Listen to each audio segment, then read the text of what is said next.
Hello అండి, welcome to Devi foods. ఈరోజు మనం చేసుకోబోయే రెసిపీ తోటకూర కాడల పకోడీ.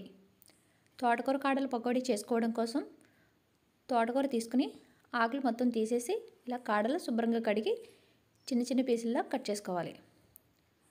ఇలా ఇదే విధంగా చిన్న చిన్న పీసుల్లా కట్ చేసుకుని ఒక గిన్నె తీసుకుని దానిలో 4 స్పూన్లు శనగపిండి వేసుకోవాలి.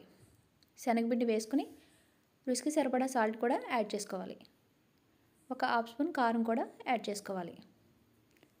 కారం యాడ్ చేసుకున్న తర్వాత ఒక హాఫ్ స్పూన్ గరం మసాలా పొడి, ఒక స్పూన్ ధనియాల పొడి వేసుకుని ఇది మొత్తం బాగా కలిసిన తర్వాత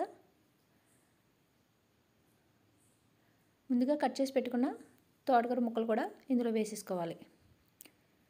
వేసేసుకుని ఈ పిండిలో ఈ తోటకూర కాడలు మొత్తం కలిసేలా కలుపుకోవాలి. కలుపుకొని కొంచెం వాటర్ యాడ్ చేసుకుని ఇలా పకోడీ పిండిలా కలుపుకోవాలి. ఇలా కొంచెం కొంచెంగా వాటర్ యాడ్ చేసుకుని పకోడీ పిండిలా కలుపుకోవాలి.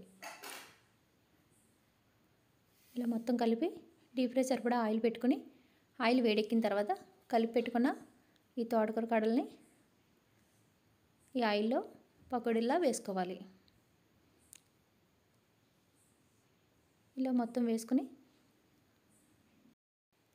ఒకవైపు వేగిన తర్వాత మరోవైపు టర్న్ చేసుకుని గోల్డెన్ బ్రౌన్ కలర్ వచ్చేంత వరకు వేపుకుని ఒక సర్వింగ్ ప్లేట్లోకి తీసేసుకోవాలి. ఇలా మొత్తం అన్నీ తీసేసుకుని మిగిలిన పిండి కూడా ఇదే మాదిరిగా పకోడీలా వేసేసుకోవాలి. అంతేనండి, ఎంతో టేస్టీగా రుచికరంగా ఉండే తోటకూర కాడలు పకోడీ రెడీ. మీకు నచ్చినట్లయితే మీరు కూడా ట్రై చేయండి. నచ్చితే లైక్ చేసి, షేర్ చేసి, సబ్స్క్రైబ్ చేసుకోండి. ఈ పకోడీ మీకు నచ్చినట్లయితే మీరు కూడా ట్రై చేసి ఎలా వచ్చిందో కామెంట్ సెక్షన్లో కామెంట్ చేయండి.